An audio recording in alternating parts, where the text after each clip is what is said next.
Կապուտակ Սևանի կանաչ խնդիրը վերջին տարիներին հատում է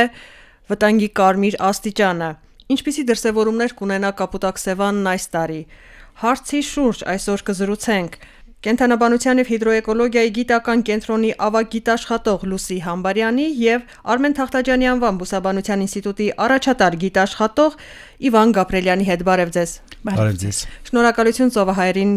հյուրընկալվելու համար։ Այս տարի կարծես մեր խնդիրները ջրի մակարդակը բարձրացել է։ Թվացյալ խնդիրները պետք է որ նվազեն, բայց եւս մեկ խնդիր է առաջ գալիս։ Որոշ ակունքներ Սևան թափվող 28 գետերից եւ գետակներից որոշի ակունքները մեր վերահսկողության տակ չեն եւ ինչպիսի վտանգներ կարող ենք սպասել։ Այս հարցի շուրջ կզրուցենք տեսանյութին ծանոթանալուց հետո։ Սևանի հյուսիսային հատվածում ձուկը կարծես իսպառ վերացել է։ Մեկ ամիս շարունակ հյուսիսային ափերում լողացել եմ, սուզվել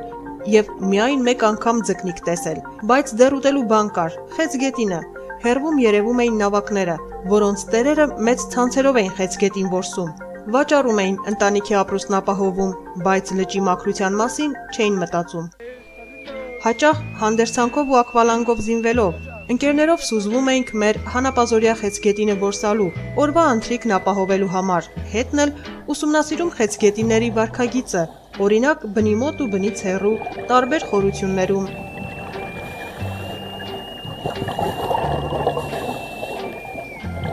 Դա մեր ամենաուրախ ժամանցն էր ու երբեմն էլ ամենացավալին, երբ տեսնում էինք, որ Սևանի առանց այն էլ ցածր տեսանելիությամբ, անպարզ ջրում, սատկած խեցգետիններով լքված ցանցեր էին նեղվում, աղտոտելով ջուրը։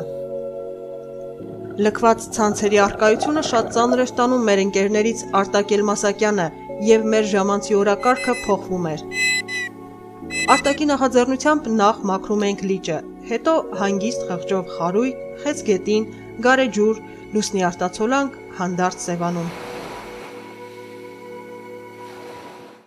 Վերջին տարիներին ձկան հետ մեկտեղ պարզվում է խեցգետինն էլ գազանաբար կերանք եւ Սևանի կենդանական աշխարհի մեծ մասը կազմեց պլանկտոնը։ Սկզբնական շրջանում սուզվելիս դիմակնոցից տեսադաշտը փակող մանր գոյացություններն ինձ զարմացրին։ Ինչ է այն։ Այդ հարցի փնտրտուքով գնացի հիդրոէկոլոգիայի եւ ձկնաբանության ինստիտուտ։ Այնտեղ էլ ինձ բացատրեցին, դրանք պլանկտոններ են եւ գոյություն ունեն կենդանական, զոոպլանկտոններ եւ բուսական, ֆիտոպլանկտոններ։ Նրանցով պետք է սնվեին ձկները, որոնց մենք կերել էինք։ Վերջին տարում Սևանը կապտականաչ ջրիմուռներով կամ ցիանոբակտերիաներով մարդկանց վերադարձրեց այն վերաբերմունքը, որ տարիներ շարունակ ստանում էր։ Անցած տարի Սևանի հատակին էլ չգտա ոչ խեցգետին, ոչ ձուկ, աղտոտվածությունը թույլ չէր տալիս նշմարել պլանկտոնի գոյությունը։ Միակ կենդանությունը, որ կար, ինձ անծանոթ գոյացություններն էին 1 մմ-ից մինչև առավելագույնը 1 սանտիմետր, որոնք ինտենսիվ բեղմնավորվում էին, որոշներն էլ նույնիսկ ջրասուզական դիմակնոցից վրա, առանց առու ամոթի, առանց վախի։ Չնայած մեր չափերի հսկայական տարբերությանը, այդտեղ միակ վախեցածը ու նույնիսկ ահաբեկվածը ես էի։ Ջրի աղտոտված վիճակը, ստորջրյա բույսերին պարուրող սպիտակ լորձանման ծվենները եւ ինձ անծանոթ մանր կենդանիների ինտենսիվ բեղմնավորման գործընթացն ինձ դժոխքի խրախճանք էր հիշեցնում։ Ջրից դուրս գալ եւ ինձ վերագտնել օգնեցին ընկերներս։ Հետաքրքիր է, այս տարի Սևանը մեզ ինչով կհատուցի։ Սևանի մակարդակն այս տարի բարձրացել է 38 սանտիմետրով, ինչը նշանակում է, որ ջրի տաքացման հետևանքով առաջացած խնդիրները կթեթևանան, սակայն Սևան թափվող 28 գետերից ու գետակներից շատերի ակունքները, մեղմ ասած, հայկական կողմի վերահսկողության տարածքից դուրս են մնացել։ Սևանին սպառնացող տեսանելի եւ անտեսանելի ինչպիսի վտանգների լուծումը կդասվի այս տարվա առաջնահերթությունների շարքում, սցենարները տարբեր են։ Երևի հարցը սկսեմ պարոն Գաբրելյանից։ Այսօր քննարկելու ենք Սևանին սպառնացող տեսանելի եւ անտեսանելի վտանգների մասին։ Տեսանելի վտանգները որոնք են եւ կանխարգելման ինչպիսի աշխատանքներ եք դուք իրականացնում։ Տեսանելի վտանգները կարելի ասել համար մեկը աղբն է, որը տարածվում է Սևանի ամբողջ ավազանով մեկ։ Սկսած գետերից, վերջացրած Սևանա լճի ափերով հանգստացողների շնորհիվ փակագծերով, այսպես ասած, Սևանի ափին արածող կենդանների բնական աղբի պատճառով եւ բազմաթիվ այլ պատճառներով աղբի հետ կապված անտեսանելի աղբը կարելի է համարել այն աղբը, որը լցվում է գետերը մարդկանց եւ դարձյալ կենդանիների միջոցով, ինչպես նաեւ գյուղատնտեսական աշխատանքների ժամանակ հողերի բարդացման միջոցով։ Դուք կանխարգելու եք տեսանելի աղբի ներթափանցումը Սևանալիճ, ինչպես, ինչ միջոցներով։ Այսպես ասենք, Բուսաբանության ինստիտուտի կողմից որևէ կոնկրետ աշխատանքներ այս պահին Ինչ եք նախատեսել անելու։ Նախատեսվում է ընդհանրապես տարբեր կազմակերպությունների շնորհիվ եւ Երևանի Բուսաբանության ինստիտուտի եւ ATP ծառատակման այս կազմակերպության կողմից այս հրաշալի կազմակերպության եւ GIZ գերմանական կազմակերպության կողմից, որը այս տարի ֆինանսավորել է բավականին մեծ աշխատանք Սևանը լցվող գետերի ափերը ծառապատելու ուղղությամբ դա աշխատանքների ֆինանսավորման ուղղությամբ Այսինքն հիմնականում բնական պարիսպ ստեղծել ծառատնկման միջոցով, որպեսզի աղբը չներթափանցի Սևան։ Առաջին հերթին այն աղբը, որը քշվում է վերևներից դեպի ներքև, հիմնականում բնակավայրերից դեպի Սևանալիճը, խիտ թփուտներ ունեցող ծառուտները, ուռուտները, նրանք կարող են գոնե կոշտ աղբը, խոշոր աղբը բռնել, պահել եւ հետագայում մաքրման աշխատանքների միջոցով կարելի է ձերբազատվել այդ աղբից։ Բայց դա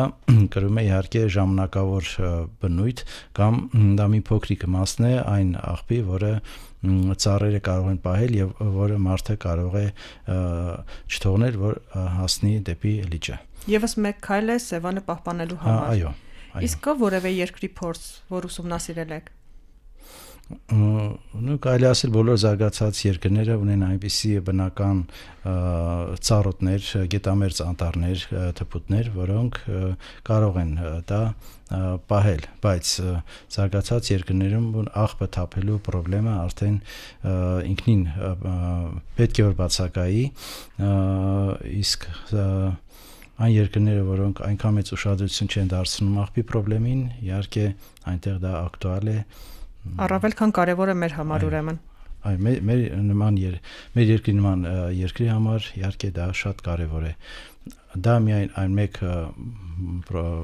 հարցն է, որը ծառուտները, թփուտները կարող են լուծել։ Տիկին Համբարյան, անտեսանելի ինչպիսի վտանգներ կարող են սպառնալ Սևանին ակունքներից հոսող գետերով։ Ինչպես նշեցիք, շատ բարի լուր է բոլորիս համար, որ Սևանալիճի մակարդակը բարձրացել է, հունվար ամսվա հետ համեմատելով մոտավորապես 38 սանտիմետրով է բարձրացել եւ արդեն մենք պետք է Սևանալիճը դասելուց, ասենք 1909 մետր Բալտիկ ծովի մակարդակից էին հաշվար կանում որպես զրոյական մակարդակ, սա իսկապես շատ բարի լուր է եւ շատ դրական կարծում եմ հետևանքներ կունենա ջրի ծավալը ավելացնելու տեսակետից, որովհետեւ բնականաբար աղտոտվածությունը, որ նշվեց պարոն Գաբրիելյանի կողմից, շատ մեծ եւ ակտուալ խնդիր է Սևանալիճի համար եւ այն բոլոր հետևանքները, որոնք որ արտահայտվում են, ինչպես դուք նշեցիք, կանաչումը նրա ամառվա ամիսներին եւ այլն, եւ բայց այստեղ պետք է իսկապես մեծ ուշադրություն դարձնենք ջրհավաք ավազանին եւ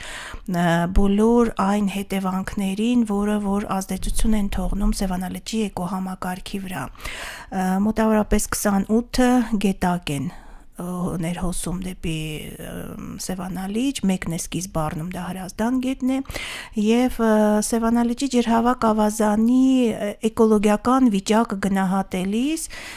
իսկապես հիմնականում հաշվի են առնում այն բոլոր նյութերը, տոքսիկ թափոնները, կենսածին տարրերը, որոնք որ հիմնականում ազոտ ֆոսֆորի տեսքով լցվում են սևանալիճ եւ նպաստում են էվտրոֆիկացիայի ավելացմանը, ապա որպես գործնեություն եւ աղբյուրներ կարելի է նշել իսկապես գյուղարդյունաբերությունը, անասնաբուծությունը, այդ բաց գոմերի արկայությունը, որը նույնպես եւ հիմնականում գիտեք, այսպիսի մշակույթ կա մեզ մոտ հիմնականում այն տարածքներում որտեղ որ գետերը մոտիկ են տեղակայված, որ բնակչությունը հիմնականում կենցաղային աղբը նետում է գետը, համարելով, որ գետը տանում է, տեղափոխում է այդ աղբը եւ կարեւորը որ իրենց բնակավայրերի մոտ չի կուտակվում, այդպիսով փորձում են լուծել այդ խնդիրը։ Գեղարքունիքի մարզի համար ուսումնասիրությունները ցույց են տալիս, որ մեծ խնդիր է կենտրոնացված աղբատար այդ տարածքների արկայությունը, որովհետև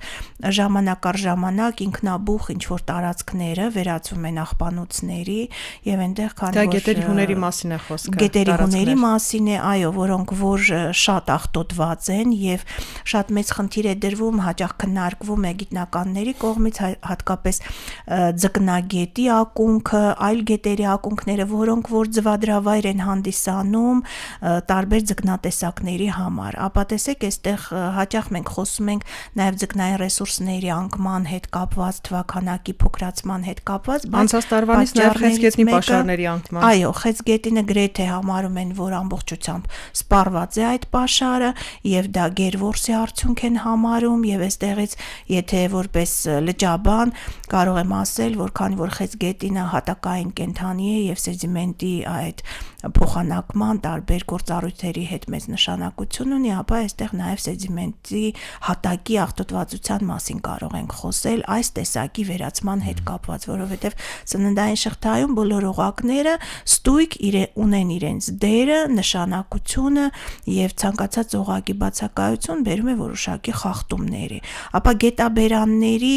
աղտոտվածությունը իսկապես շատ մեծ խնդիր է Սևանալճի էվտրոֆիկացիայի հետ կապված։ Դուք պարոն Գաբրելյան շրջել եք նաև գետերի հուներով եւ տեսանկարահանել, թե ինչպիսի աղտոտվածության ինչպիսի աստիճանի է։ Ոչ միայն գետերի ափին, այլև գետերի այն հատվածները, որոնք անտեսանելի մեզ համար, դա Սևանա լճի այն հատվածներն, հատակի այն հատվածներն են, որտեղ գետերը լցվում են լիճը եւ շարունակում են որոշ տարածություն հոսել Սևանի ջրի մեջ, Սևանի հատակով, միջև որ տարալուծում են եւ իր ազդեցություն ունենալով Սևանի լճի բաղադրության վրա, ջրի բաղադրության։ Եվ այսինքն եթե սկսենք վերևից տեսանելի մասից, ապա գետերի ափերի ահավոր աղտոտվածությունն է առաջին հերթին, մյուսը շատ մեծ բացական ազդեցություն որը ունի, դա սելավատարների աղտոտվածությունն է, որտեղ սելավատարները կառուցվել են որպեսզի պահպանեն ափերը էրոզիայից, ճանապարհները քշվելու վտանգից, երկաթգծի պաստառի քշվելու վտանգից եւ տարվա մեծ մասը նրանք չոր են, բայց եկեք շրջենք եւ կտեսնենք, որ սելավատարների մեծ մասը դրանք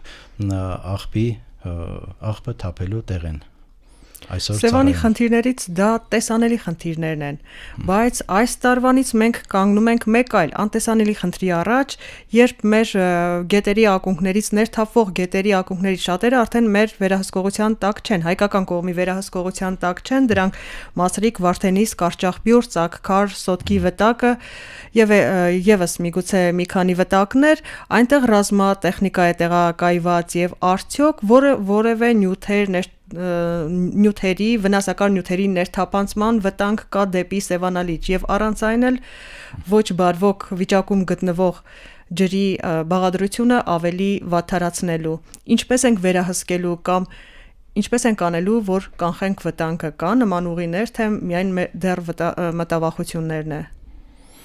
Գիտեք, այստեղ կարևոր է, որ ցանկացած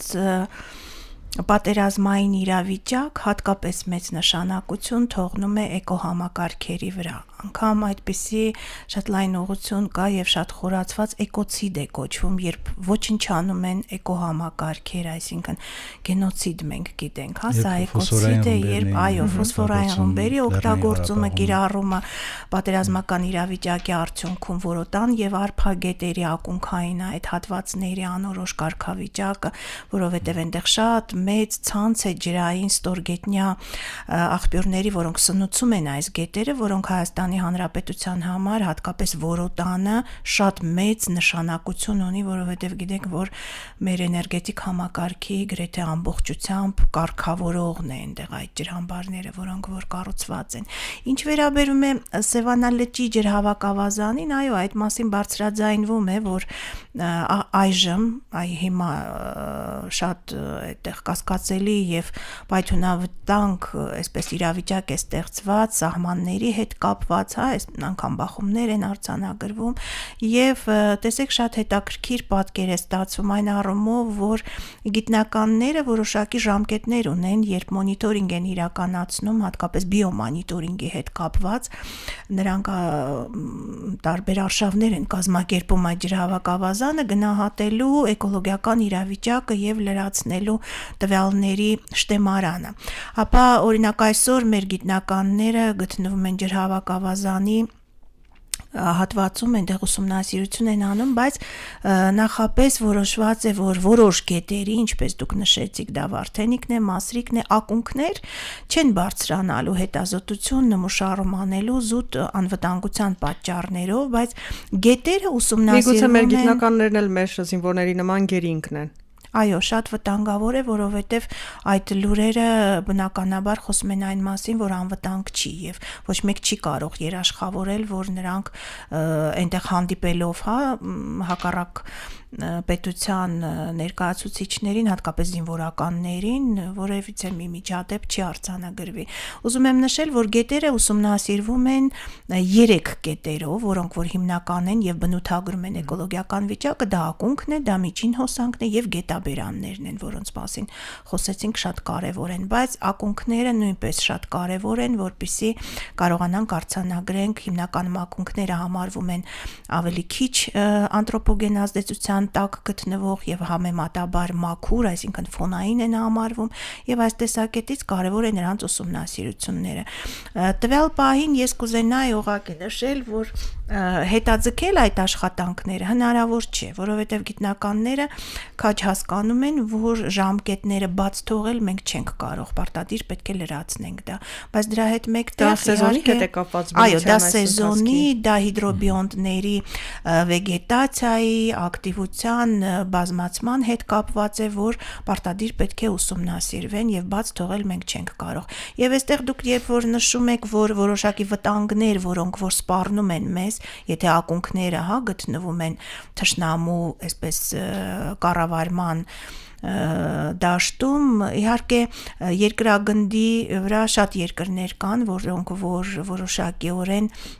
ռեգիոնալ կառավարում են սահմանում տարբեր ջրային ռեսուրսների հետ կապված տրանսրեգիոնալ գետեր են նրանք, լճեր են, օրինակ Էրի լճի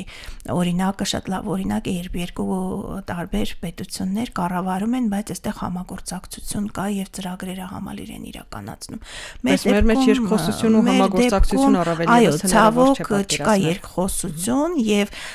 իհարկե բոլորս երբ խոսում ենք եւ բազմիցս ես նշել եմ, որ Սևանա լիճը ստրատեգիկ նշանակություն ունի, ընդհանուր քաղցրահամ ջրային ռեսուրսները ոչ միայն Հայաստանի համար, նաև ամբողջ տարածաշրջանի, ամբողջ երկրագնդի վրա ստրատեգիկ նշանակություն ունեն քաղցրահամ ջրային համակարգերը եւ ես նշել եմ, որ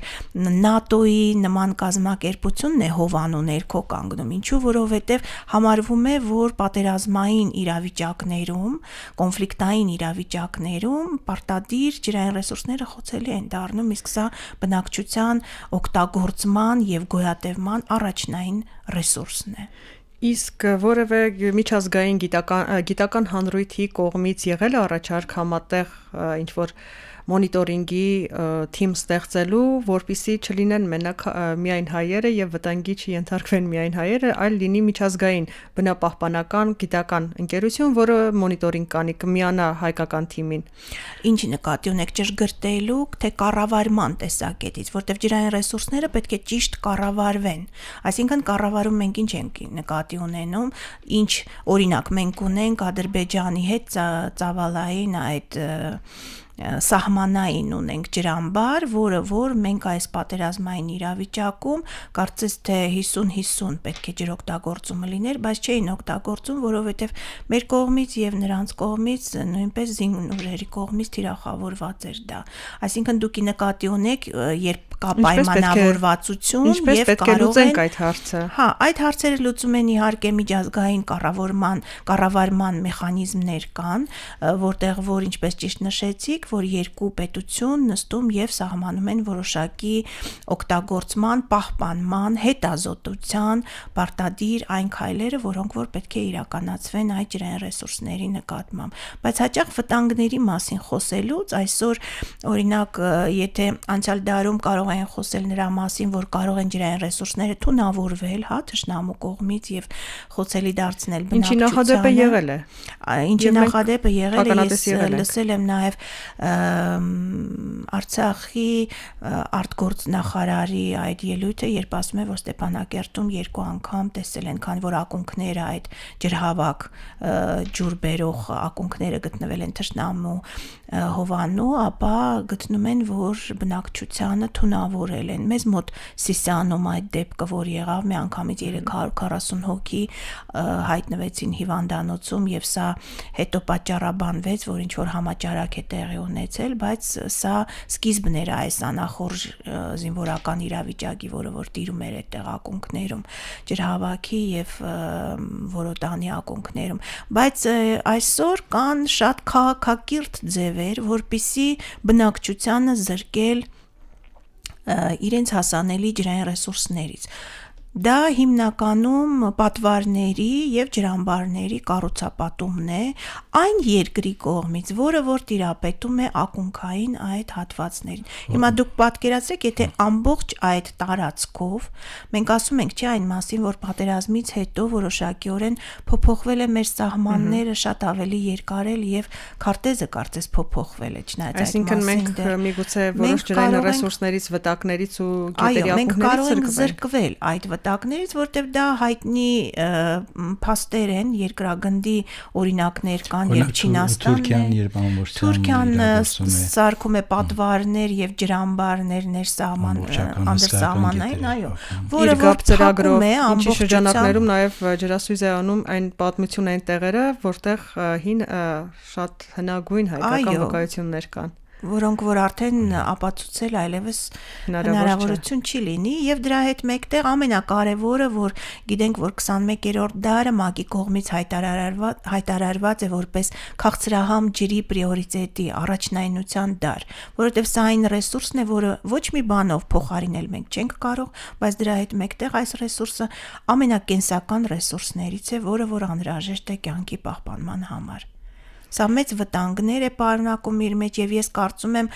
որ իսկապես պետք է աշխատեն խմբեր, միջազգային որակավորում ունեցող մասնագետներ, որոնք որ ոչ միայն կգնահատեն այսօրվա իրավիճակը եւ որոշակիորեն ինչ որ այսպես կառավարման որոշակի փորձ կփոխանակեն, այլ նաեւ կկարողանան ստեղծել մի իրավիճակ, որ այդ ռեսուրսները պարտադիր պետք է գնահատվեն եւ որոշակիորեն վտանգված չլինի նրանց օգտագործումը։ Շնորհակալություն, ցավոք մեր եթերաժամանակը մոտեցավ ավարտին։ Հուսանք վատագույնը չի կատարվի, ինչ սպասելիքներ որ կան, այսինքն սցենարներից վատագույնը չի կատարվի Սևանի հետ։ Շնորհակալություն հյուրընկալվելու համար։ Շնորհակալություն։ Մնացեք խաղաղությամբ եւ լավատեսությամբ։